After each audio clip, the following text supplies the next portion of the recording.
let's talk about hospital care and obesity. All right. What is obesity? So we have a wide variety of people watching. You've got physicians, healthcare professionals, and non-healthcare people who are just interested in this lecture. And so therefore, what I've done is I've made the lecture less medical intricate, if you will, and let's just have a conversation. So instead of me giving you all kinds of definitions as to what is obesity, you take a look at these two pictures. I think those of us particularly living in the United States can agree that the gentleman on the left and the lady on the right are obese. If you're sitting in a chair and your flanks or your lateral wings are pushing onto the next person, you're likely large. Right on the right, that looks like a turnstile in the New York City subway. And that looks like somebody, in order for her to get through there, she's likely going to have to turn or oblique herself, or she's going to rub. Okay. So if you're a rubber, okay, you're likely meeting the standard of obesity. All right. And you can make whatever definition you want, honestly. But as far as all of us are concerned, we have a huge problem with obesity here in this country. The United States is now reaching greater than 40% obesity. That means that 40% or greater of the population here in the US is obese.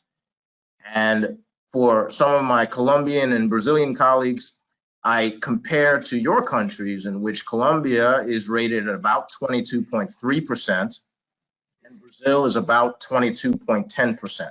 Now, that's not great either, but that also shines a lot of light on the United States. But let's put it internationally. Let's kind of look, what does the world of obesity look like? So briefly, if we look at this map of the world, red are areas in which 40% or greater of the population is considered obese. Gray and lower to the left is considered either 0 or less than 10%. The United States and Mexico and Venezuela seem to be running very well in the Western Hemisphere. And interestingly, if you look in the African continent, you've got South Africa and Egypt over into Saudi Arabia, and then look further east and look at the Pacific Islanders. The Pacific Islanders are probably the most obese people in the world, statistically, all right? But if you look at Brazil and you look at Colombia, they're kind of obese-ish, right? But this is all relative to population. But take a look at any country here that you may be interested in, and you can see that obesity is a worldwide problem. It's not just at KFC here in the United States. Hospital bias, is this a real thing? So let's have an honest conversation. What is bias? Bias is not something that the hospital does. It's something that is transferred onto colleagues and patients by people. And if people are biased, then you can have instances in the hospital in which patients will be discriminated against based on their size.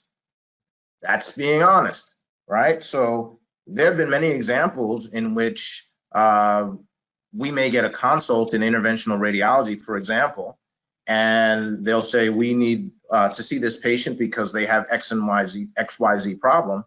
And somebody on the staff may say, this patient's a big one, right? So once we hear that, already have determined that there may be some challenges to whatever procedure or consultation we may be asked to provide, right? That language occurs in the hospital all the time.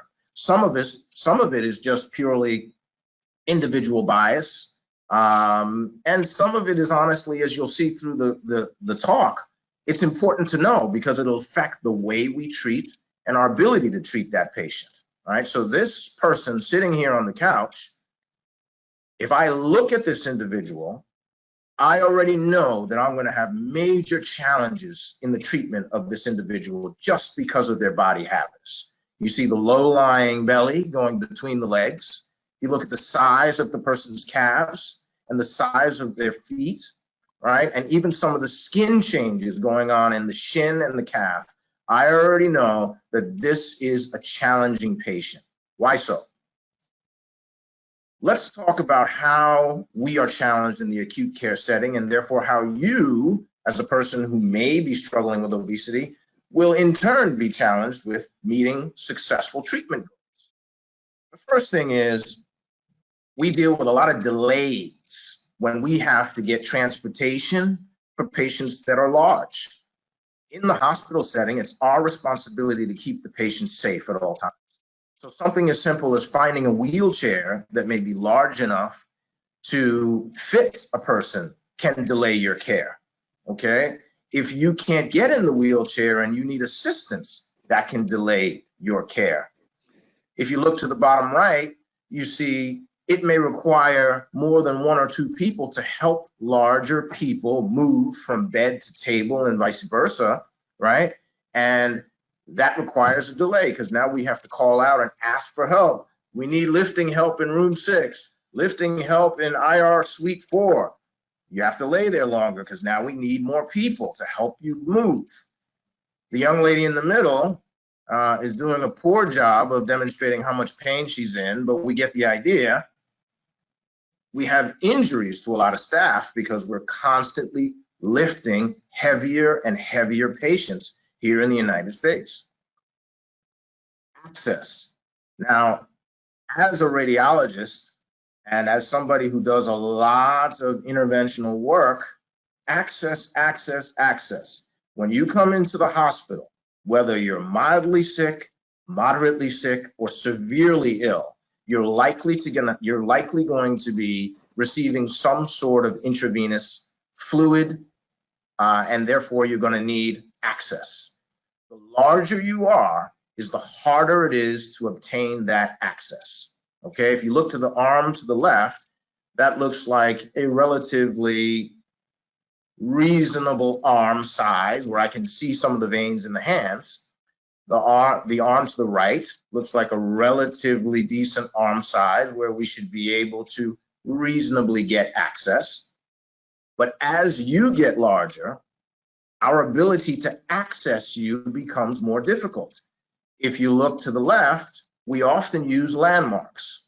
So when you turn your neck, we are using landmarks anatomically to determine where we think your vessel should be running. The larger you are, the harder it is for us to identify these landmarks. If you look to the far right, what you're looking at is you're looking at somebody's groin. So the blue towel is draped over their groin, and the needle is being accessed into, or we're trying to achieve access into one of the arteries or the veins.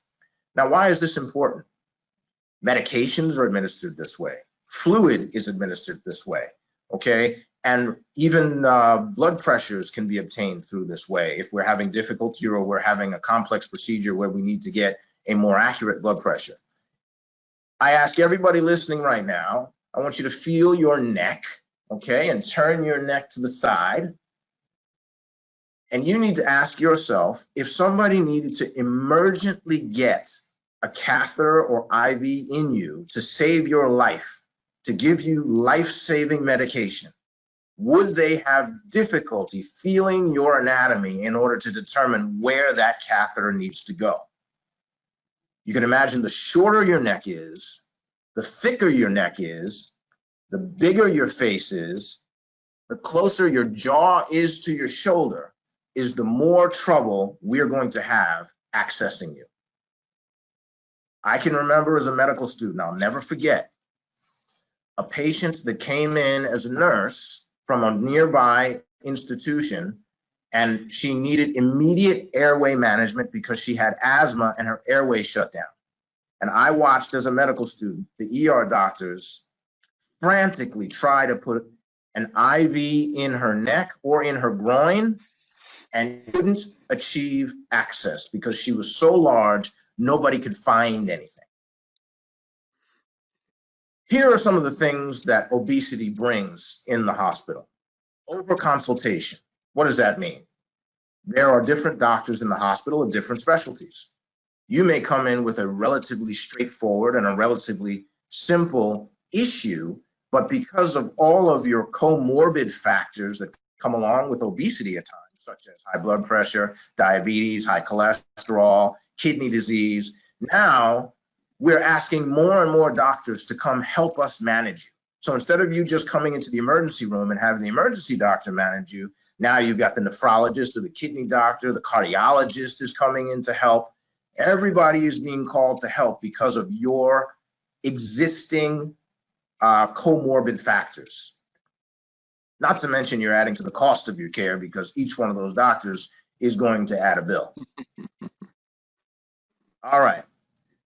Here's a good way to understand what is fat distribution. So if you look to the left, what I've done, for those of you not familiar with imaging, is I'm showing you 3 images through people's livers. So think of it as I've cut through the person's abdomen like a loaf of bread, like a loaf of bread.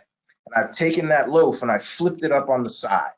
So you're looking at the person's front, back, right, and left over here. If you look to the left, you can see there's minimal fat around the ribs. Okay, so that means when you push on that individual, you're feeling ribs underneath them. That person is relatively bony, right? The person in the middle, they've got a little bit of fluff, all right? You can see all of that gray stuff around the perimeter, that's all fat. So the organs are inside and they're surrounded by the fat.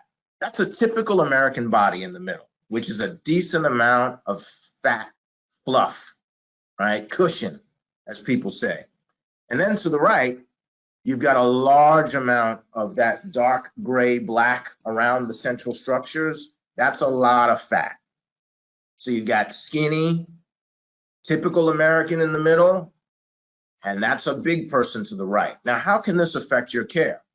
Well, the more fluff you have is not only the more difficult it is for us to get access to certain body parts, but if you look from left to center to right, you'll see that there are more lines across the image to the far right. That means that the CT machine itself is actually struggling to see inside of you because it can't see through all of the fluff. So what does that mean? That means that you're less likely, or rather more likely, to have care in which a diagnosis may be missed because we can't see, because you have a huge amount of fat preventing our visualization of structures and disease. Equipment. Can your knee fit into this brace? More and more, we're finding that we have patients that have broken bones or joints that are injured, and we get a brace or a knee, and we can't fit the patient because the knee or the elbow is too big. If you look to the right, that collar around that gentleman's neck, he probably has either suspicion of a fracture or has a fracture. You need to immobilize that patient. Can your neck fit in a brace? More and more, I see patients with the brace on, and the brace is halfway on and halfway off like a scarf. And I say, why is this patient wearing a scarf brace? Well, it's because the patient's neck is too big for the brace. Medication. All the anesthesiologists out there, they understand this significantly. The larger you are, it's the harder it is to sedate you. Larger people bring huge challenges to being able to optimize sedation. That means pain medication, anxiety medication. The fat is a living, breathing structure. So everybody right now, you feel your fat, wherever your fat is, right? Wherever your fat is, you feel it.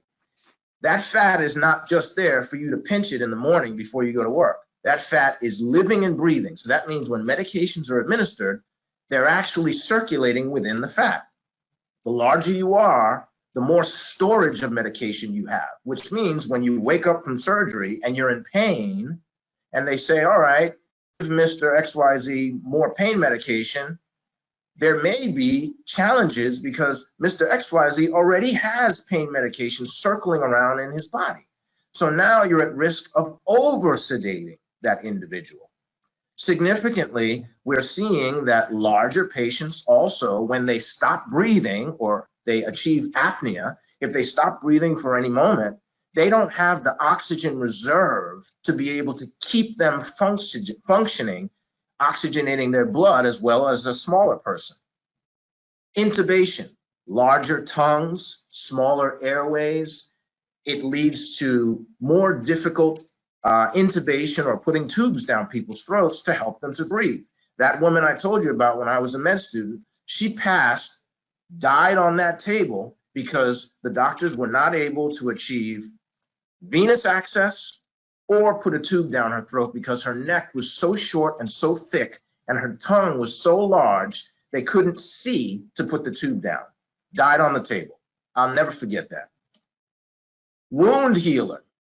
All right, so to the left, that's a nice little approximated wound, right? Some staples, it looks nice and pretty, all right? And when these young ladies are cutting you through your belly, the larger you are, it's the more likely that that wound will not heal well, or it won't heal as fast.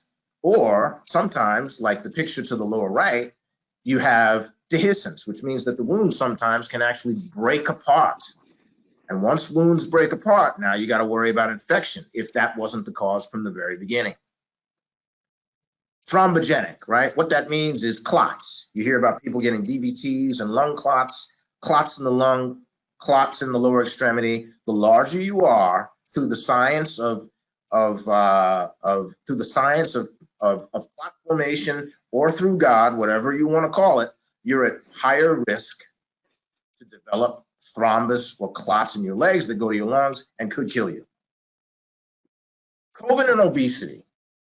All right, so we're all dealing with COVID right now. And the one thing, we haven't been able to say this for 100 years. Everybody, no matter where you are listening to this lecture, you are dealing with coronavirus, okay?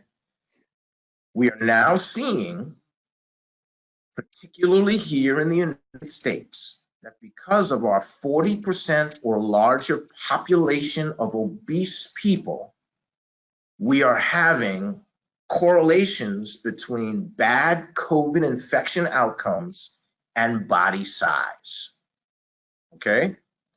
So, why does bigger body size lead to worse COVID sickness? Well, there are a couple theories. One is that the larger you are, is the more pro-inflammatory chemicals that your body is creating and circulating because you've got more tissue to circulate it. The more pro-inflammatory chemicals you have, that is telling us that you are not able to process a lot of the foods that you're ingesting, like the fats, the sugars, and the salts. And the American diet, and increasingly the world diet, is full of fast food, fat, sugar, and salt. So if you now get COVID infection, you're less likely to be able to handle that infection because you already have a baseline inefficiency to deal with any metabolic abnormality or infection. Okay? When you're large, particularly when larger people lay on their backs, you can see that they may have what we refer to in medicine as increased work of breathing. The harder you have to work to breathe is the less your lungs are going to move in and out. The less your lungs move in and out is the less you're able to clear infection from your lung. The more you're going to get what's called atelectasis, which is when your lung can't move, it essentially collapses, and atelectasis only leads to trouble. That's why after surgery, every doctor is telling you, Mr. or Mrs. Johnson, or Mr. and Mrs. Ramirez, okay? Move, get up and move, get up and move, okay? The larger you are and the less you're able to move is the higher risk you have of never leaving this hospital. I'll be honest with you. Younger people getting COVID in the United States are seen to be correlated with larger size. This started in China and Italy as their COVID surges happened before the US, and now we're seeing it in the United States. Men are also having worse outcomes with COVID than women are, being of equal size. And that may be because male fat is more stored in the belly. Female fat is more stored in the hips. Now you can imagine if you're laying on your belly and you have a bad COVID infection and you're on a machine to help you breathe because you can't breathe on your own and your kidneys are failing, the fact that you've got this major abdominal fat mass of living, breathing tissue working against you is not helping. Recent Kaiser Permanente study showed that BMI of 40 or more is considered obese, extremely obese, and those individuals have a 3 times greater risk of dying of COVID disease if they're infected. If you're 45 or greater BMI, you're 4 times at risk of dying. And men under 60, okay, have shown huge risks of dying when they're obese. By the way, normal BMI is about 18 to 25. And if you're 25 to 30 about, you're considered overweight. So everybody needs to, when they're done with this lecture, you need to check your BMI or ask your doctor to check your BMI and see where you fit. So this COVID obesity correlation is real. And a lot of it is because we already existed as a large society. Now, here in the United States, Latino people and Black people, which a totally different lecture as to what means Latino and Black. I always say that. Remember, race is an artificial classification. It doesn't really exist in real life. We just make this up. So Latino people and Black, we'll just go with what we know, right? If you're Black and Latino, then you're even double screwed, right? You're more likely to be obese, and you're more likely to have poor access to healthcare and have all of these other diseases. And as a result, you're more likely when you get sick with COVID to have a poor outcome. Simple as that. It's not necessarily because Black people and Latino people have genetic predispositions to die from COVID. They're bringing body and health issues that make their COVID infection more efficient, if you will. So Dr. Dixon, why does it appear that the US has a higher obesity rate than the rest of the world? I am going to say that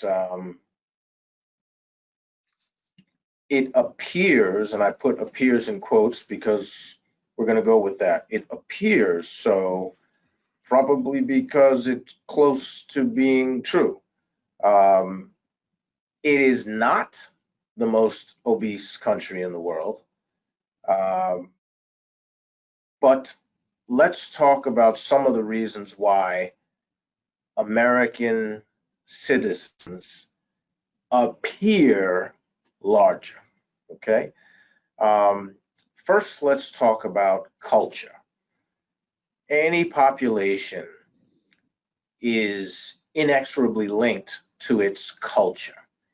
And culture is going to consist of a combination of clothing, language, and a big one, which is food. The US diet has changed significantly over the past 100 years. Nowadays, our diet is higher in fat, higher in salt, higher in sugar compared to even 30 years ago. The food science industry is a billion-dollar industry. And the way food scientists work is to try to make foods more explosive to the taste buds. That science is essentially toying with addiction. You can be addicted to food just like you can be addicted to substance, medication. The combination of salt, fat, and and sugar is a combination that oftentimes causes people inability to resist looking for more of the same. It's like the food is calling you. It's actually working in your brain centers to satisfy a fix. So when you talk about American culture and you talk about American food product, food service is also a $1 million, $1 billion industry. That's why there's a restaurant on every corner. You're inundated with commercials every time you're watching TV for the new pizza. Now it's not just pizza. Now there are mozzarella sticks in the crust, right? So you have to really think about American culture and how much food is now a part of our culture. So if you put that together, you essentially now are creating a population that they eat for entertainment. They're eating just to satisfy a desire to be happy. Many other countries, many other countries, we can debate many versus some, they still have a culture of enjoying food, but the actual food is nothing but a secondary method for actual community. So you are using the food as a means to bring people together for conversation and bonding. In the United States, we have that as well, but I think it's more of you have people at home by themselves eating an entire pizza and just satisfying the sensation in their brain of the salt and the fat, and they're not talking to anybody. They're just sitting in their living room watching TV, eating the whole pizza, right? So it took me a minute to kind of describe that because I wanted to give the audience a clear understanding as to how that translates into larger people. If your culture is you get paid on Friday, you can go to the club or the bar on Friday and Saturday, but Friday and Saturday is also the day to get your cheesy bread. Saturday is also the day to get your hot wings. Sunday is the day to get your fried chicken. And then maybe once or twice during the week, you treat yourself to a lot of fatty and sugary foods. You put that together and multiply that to the near 300 million people in the country, it's inevitable that you're going to have a lot of people that are going to be suffering from large body habits because those foods are processed and they have to go somewhere, and they're going to go into your face, your belly, your hips, your legs, as we discussed earlier. So that is a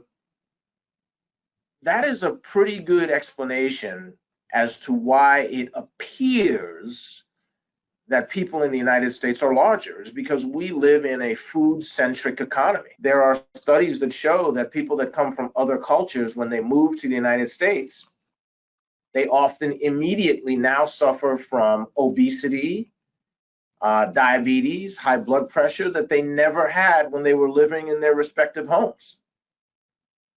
So there's something about culture, subcategorically food, and subcategorically our food intake that makes the United States appear to be more obese than any other country in the world.